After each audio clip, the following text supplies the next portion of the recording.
नमस्कार दोस्तों, आपका मेरे YouTube चैनल बिजनेस इंडीज़ में बहुत बहुत स्वागत है। आज हम चर्चा करेंगे डंजो के बारे में, जो एक अच्छा स्टार्टअप है। चलिए शुरू करते हैं। हम परेशानी मुक्त जीवन का आनंद लेना चाहते हैं, ये हम लोगों को पता ही है, और इस सपने को हासिल करने में स्मार्टफोन की प्रमुख भूमिका है।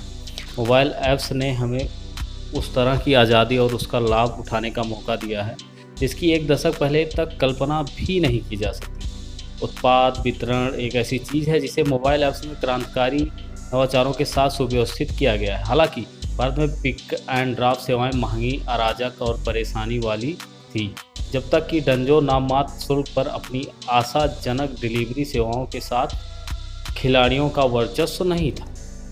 अब बात करेंगे डंजो के वर्क के बारे में। डंजो भारत में एक hyper local on demand delivery सेवा है। यह न्यूनतम डिलीवरी शुल्क के साथ ज़रूरत पड़ने पर कुछ भी और सब कुछ वितरित करता है। उदाहरण के लिए, यदि आप घर पर कुछ दस्तावेज भूल जाते हैं तो डंजो उन्हें आपके कार्यालय में ले जा सकता है। इसके अलावा यदि आप ऐसी स्थिति में हैं जहां आप किसी माल से टी-शर्ट खरीदना चाहते हैं लेकिन वहां जाकर उसे खरीदने की स्थिति में नहीं है, तो डंजो आपके लिए उसे प्राप्त कर लेगा। डंजो ने कुछ रेस्तरां, कपड़ों की दुकानों और कुछ सामान स्टोरों के साथ भी गाठजोड़ किया है। यह वर्तमान में निम्नलिखित शहरों बेंगलुरु, नई दिल्ली, गुरुग्राम, पुणे, चेन्नई, मुंबई, जयपुर और हैदराबाद में सेवाएं प्रदान कर रहा है। डंजो उन लोगों के लिए मददगार है जो बाहर नहीं जाना चाहते, किसी कारण से बाहर नहीं जा सकते और कुछ उत्पाद वस्तु खरीदना या भेजना चाहते हैं। Dunzo digital private limited hyper local demand delivery service startup Dunzo की मूल कंपनी है। इसे 8 जुलाई 2014 को शामिल किया गया था और यह रजिस्ट्रार ऑफ कंपनी बेंगलुरु में पंजीकृत है। अब बात करेंगे डंजो के फाउंडर्स के बारे में। तो पहला नाम आता है कबीर विश्वास जी का। कबीर विश्वास ने डंजो का आइडिया दिया। 28 साल की उम्र में उन्होंने लोगों का समय बचाने का फैसला किया और डंजो की योजनाओं की शुरुआत की। वह एक इंजीनियर हैं जिन्होंने मुंबई विश्वविद्यालय से स्नातक की उपाधि प्राप्त की और मुंबई में नरसी मोजी इंस्टीट्यूट ऑफ मैनेजमेंट से मास्टर की पढ़ाई पूरी की। 2007 में उन्होंने एयरटेल के साथ उत्पाद और बिक्री प्रबंधन के रूप में काम करना शुरू किया।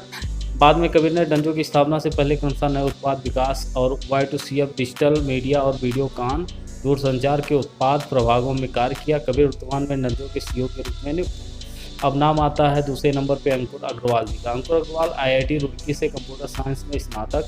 अंकुर अग्रवाल डंजो के सह संस्थापक हैं। अंकुर ने गूगल में तीसरे सह संस्थापक मुकुंद झा के साथ काम किया और दोनों ने फिल्टर नाम से एक HR टेक कंपनी भी शुरू की थी। अगला नाम आता है मुकुंद झा जी का। मुकुंद झा जी डंजो के सह संस्थापक और CTO हैं।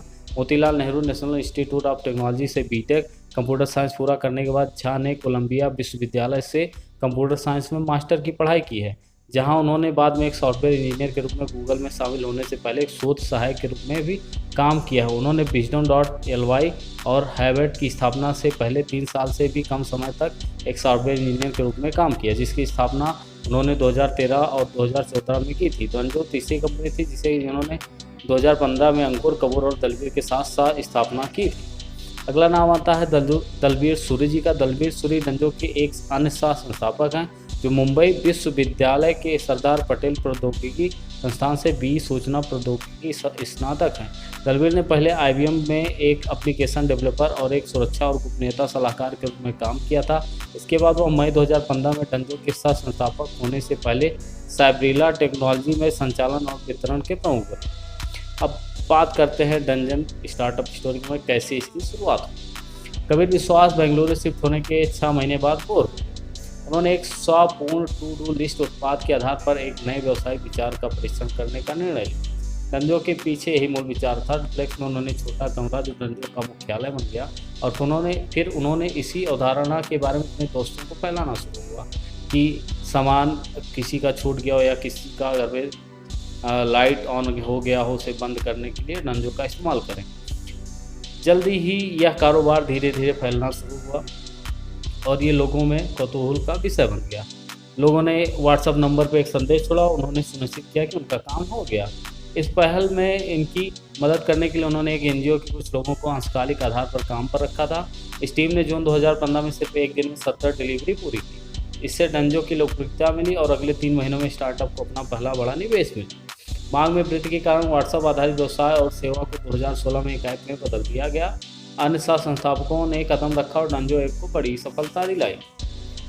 डंजो का मिशन और vision. Dunzo mission is to be the logistic layer of every city. Company का विजन पूरे देश में विस्तार करना और प्रत्येक शहर के लिए गो टू डिलीवरी सेवा प्रदाता के रूप में उभरना। अब बात करेंगे डंजो बिजनेस मॉडल और रेवेन्यू मॉडल के बारे में। डंजो एक ऐप और एक वेबसाइट के जरिए काम करता है। यह हाइपर लोकल मार्केट में ऑन डिमांड कंसीलियन सेवा प्रदान करता है। डंजो एक छत के नीचे कई सुविधाएं प्रदान करता है, अर्थात इसका ऐप सभी संभावित जरूरतों के लिए पर्याप्त है। डंजो द्वारा घरेलू किराने का सामान, भोजन, दवाएं, पालतू जानवरों की आपूर्ति, स्वास्थ्य और कल्याण, उपहार, बाइक की सवारी, pick and drop, laundry delivery और कई अन्य श्रेणियां सेवाएं प्रदान की जाती हैं। डंजो एक छोटा संचालित प्लेटफॉर्म के माध्यम से काम करता है, जहां यह एक डिलीवरी व्यक्ति को निकटतम उपयोगकर्ता से जोड़ता है। इस व्यक्ति की गतिविधि को पूरे प्रसव के दौरान ट्रैक किया जाता है। जब तक कोई खरीदारी की जाती है, उसके उपयोगकर्ता को चेक बॉक्स का भी इस्तेमाल दिया जाता है। विशिष्ट उत्पाद की प्रासंगिक छवियां, फोटो वगैरह वो भेज सकता है और संवाद भी कर सकते हैं। डंजो नकद और अन्य डिजिटल भुगतान विकल्प भी प्रदान करता है। उपयोगकर्ता को संतोषजनक और सहज अनुभव देने के लिए डंजो अपने प्लेटफॉर्म के साथ आर्टिफिशियल इंटेलिजेंस का भी उपयोग करता है। अब बात करते हैं डंजो के ग्रोथ और रेवेन्यू के बारे में। तो शुरुआत में 2015 में व्हाट्सएप पर शुरू हुआ, जब उपयोगकर्ता अपनी ज़रूरतों को टाइप करते और डंजो तुरंत उसी को वितरित करते थे। अब डंजो को शहर के भीतर कुछ और लेने वितरित करने के लिए 24 घंटे के लिए उपलब्ध है और इन्होंने अपने आप को ऐसे इकोसिस्टम के रूप में प्रतिष्ठित किया है। विकास हमारे सामने। इसके अलावा यह ध्यान रखना महत्वपूर्ण कि डंजो का मुख्यालय बेंगलुरु में है। अब भारत में 8+ शहरों से सेवा योग्य है, जिसने उसी वर्ष हैदराबाद में अपना संचालन शुरू करने के बाद 2018 में चेन्नई में प्रवेश किया था। एक प्रोग्राम इनका डंजो डेली है। कंपनी ने आखिरी बार डंजो डेली नाम से अपना नया और डार्क स्टोर लॉन्च किया था, जो बेंगलुरु में शुरू हुआ और एक किराना डिलीवरी सेवा के रूप में डिजाइन किए जाने का दावा करता है। हाल के अपडेट के अनुसार डंजो डेली को फरवरी 2022 में पुणे में भी लॉन्च किया और इसके स्टोर 2022 की पिछली छमाही के दौरान 10 से अधिक भारतीय शहरों में स्थापित किए जाएंगे। 7 अप्रैल को रिपोर्ट के अनुसार डंजो डेली ने मुंबई में प्रवेश किया और 2022 डंजो की सेवा नवी मुंबई और ठाणे के उपरा शहरों में भी संचालित होगी। यह डंजो डेली को 4 शहरों बेंगलुरु, चेन्नई, मुंबई और पुणे में संचालित करने योग्य बनाता है और बाद में अप्रैल 2022 में हैदराबाद और दिल्ली NCR में लॉन्च करने का लक्ष्य है। डंजो डेली वर्तमान में महीने दर महीने 100% बढ़ रहा है और वर्तमान में अपने संचालन को सुव्यवस्थित करने के लिए अपनी मजबूत आपूर्ति श्रृंखला पर निर्भर है। डंजो की ताज़ा फल और सब्जी वितरण सेवा शाखा का लक्ष्य अब 200 mini warehouse, 30,000 delivery partners हैं और जून 2022 तक प्रतिदिन 2 लाख ऑर्डर पूरा करने का लक्ष्य रखा है। सब डंजो वास्तविक दुनिया में सिर्फ एक स्टार्टअप के नाम से एक क्रिया तक बढ़ गया है। यहाँ लोग सिर्फ डंजो चीज़ों को पसंद करते हैं। पेश है डंजो की ग्रोथ हेडलाइंस पर एक नज़र। कंपनी भारत के 8 महानगरों में फैली हुई है। डंजो का IT दिग्गज गूगल के अलावा और कोई नहीं समर्थन प्राप्त है। कंपनी की गुरुग्राम में बाइक टैक्सी सेवा भी है, जैसा कि मार्च 2021 में बताया गया है। डंजो ने पिछले 2 वर्षों में 40 गुना की भारी वृद्धि का दावा किया है। डंजो डेली के सप्ताह दर सप्ताह 25% की दर से बढ़ते हुए पाया गया है।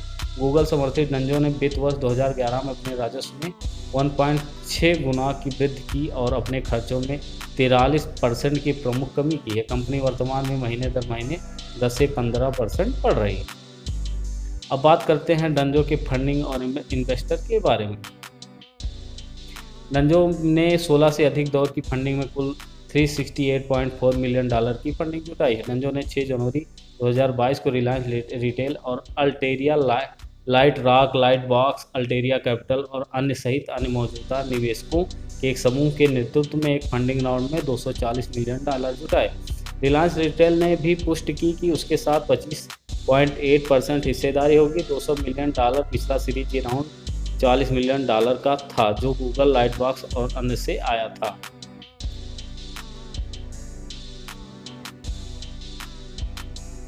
रिलायंस फंडिंग जो बहुप्रतीक्षित थी, अब काफ़ी वास्तविक है। 21 अक्टूबर 2021 की रिपोर्ट के अनुसार यह भारतीय अरबपति मुकेश अंबानी को रिलायंस सुपर ऐप बनाने के अपने सपने को आगे बढ़ाएगा।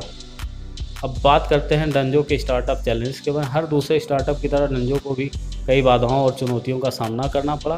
कंपनी के लिए प्रमुख दर्द बिंदु एक अक्षम वितरण प्रणाली, धावकों द्वारा डिलीवरी, वेबसाइट और मोबाइल एप्लीकेशन प्रबंधन को पूरा करने में लगने वाला समय और प्रमुख वित्तीय नुकसान थे।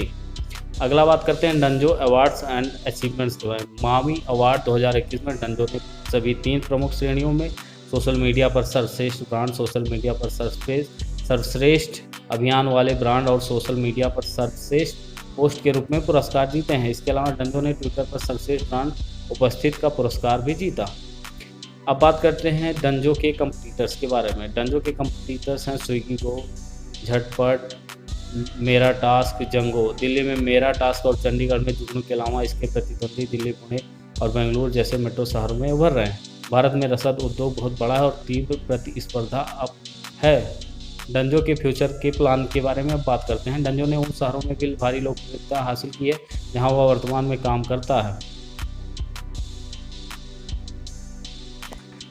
और कंपनी ने सचमुच लोगों के जीवन को आसान और तनाव मुक्त बना दिया है। निकट भविष्य में कंपनी विभिन्न व्यापारियों और विक्रेताओं के साथ साझेदारी करके अपने पर उत्पाद खोजों को मजबूत करने का लक्ष्य लेकर चल रही है। डंजो की टीम मोबाइल एप्लीकेशन पर भौतिक खुदरा स्टोर के अपने कवरेज का विस्तार करना चाहती है। डंजो विभिन्न टियर 2 शहरों में भी अपनी पहुंच बढ़ाने की प्रक्रिया में है। डंजो के संस्थापक और सीईओ कपिल विश्वास ने एक कार्यक्रम में बात की जहां उन्होंने ग्राहकों को केवल 15 से 20 मिनट में आवश्यक वस्तुओं को वितरित करने के लिए कंपनी की विकास योजनाओं का उल्लेख किया। उन्होंने यह भी खुलासा किया कि अगले 24 महीनों में डंजो देश भर में 20 शहरों में दैनिक श्रेणी शुरू करेगा और कंपनी के 50 मिलियन ग्राहकों के लिए इसे डिजिटाइज करेगा। तो ये रही डंजो की स्टोरी। आपको ये स्टोरी कैसे लगी कमेंट बॉक्स में ज़रूर लिखिएगा और डंजो में कैसे काम करें, कैसे इसे इनकम कमाएं, इसका वीडियो पाने के लिए कमेंट बॉक्स में ज़रूर लिखिएगा। आप सभी का बहुत बहुत धन्यवाद।